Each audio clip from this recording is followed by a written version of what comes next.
আল্লাহর প্রিয় হাবিব বলেন,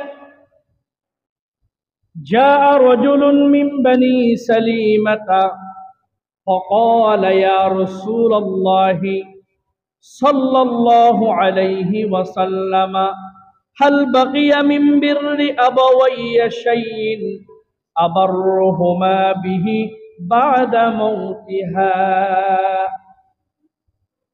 আল্লাহর প্রিয় হাবিব বলেছেন, বনু সালমা গোত্রের একজন ব্যক্তি আমি মুহাম্মদ সাল্লাল্লাহু আলাইহি ওয়াসাল্লামের কাছে এসে বললেন, হাল বাকিয়া মিন বিররি আবাওয়াইয়া শাইউন আবারহুমা বিহি বা'দা মাউতিহা। ইয়া রাসূলুল্লাহ, ইয়া হাবিবাল্লাহ, আমার মা বাবা উভয়জন দুনিয়া থেকে চলে গেছে। তাদের মৃত্যুর পরে তাদের প্রতি আমার কোনো কি করণীয় রয়েছে?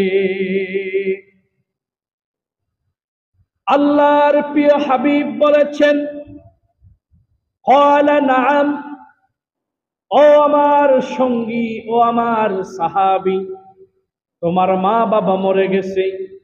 তোমার মা বাবা জীবিত অবস্থায় যেমন তোমার তাদের প্রতি করণীয় ছিল, অনুরূপ ভাবে তারা মৃত্যুর পরেও তোমার উপর তাদের প্রতি কিছু দায়িত্ব এবং কর্তব্য রয়েছে। এক নম্বর, আসসালাতু আলাইহিমা। তোমার মা বাবা মরে গেছে, তোমার পক্ষ থেকে তাদের জন্য এক নম্বর করণীয় হচ্ছে তাদের জন্য দোয়া করা।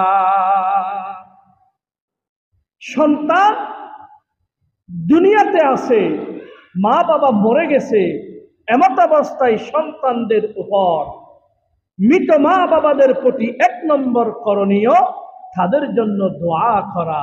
বলি সুবহানাল্লাহ। দুই নম্বর, আল্লাহ রসুলকে প্রশ্ন করলেন, ইয়া রাসূলুল্লাহ, দুই নম্বর হক কি? আল্লাহর প্রিয় হাবিব বললেন, ওয়াল ইস্তিগফারু লাহুমা। তোমার মা বাবা তোমাদেরকে লালন পালন করতে গিয়ে ইচ্ছাই হোক অনিচ্ছাই হোক অসংখ্য গুনাহ করতে পারে। তোমার মা বাবার জন্য আল্লাহর কাছে গুনাহ মাফ চাওয়া। দুই নম্বর, মা বাবাদের প্রতি জীবিত সন্তানের উপর তাদের ইচ্ছায় অনিচ্ছায় গুনাহ হওয়ার সম্ভাবনা আছে না নাই? ওই সকল গুনাহ সন্তান হিসেবে আল্লাহর কাছে মাফ চাওয়া। তিন নম্বর, ওয়াইনফাযু আহাদিহিমা।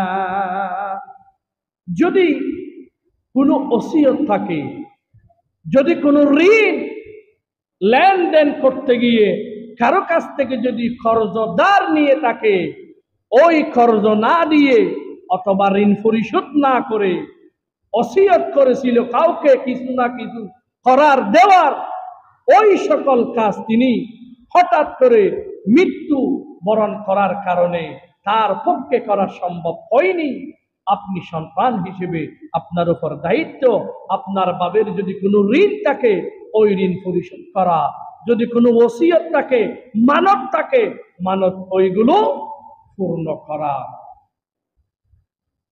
চতুর্থ নম্বর, ওয়াসিলাতুর রাহিমিল্লাতী লা তুসালু ইল্লা বিহিমা। তোমার বাবার যারা আত্মীয় স্বজন রয়েছে তাদের সাথে সুসম্পর্ক বজায় রাখা। যারা আত্মীয় স্বজন আছে তাদের সাথে মা বাবা থাকতে যেই রকম সম্পর্ক ছিল, মৃত্যুর পরেও সেই সম্পর্ক বজায় রাখার চেষ্টা করা। পঞ্চম নম্বর, ওয়াইকরামু সাদীকিহিমা। তোমার মা বাবার যারা বন্ধু বান্ধবী আছে তাদের সাথে মা বাবাদের নিয়ে আচার আচরণ করা, সম্মান প্রদর্শন করা।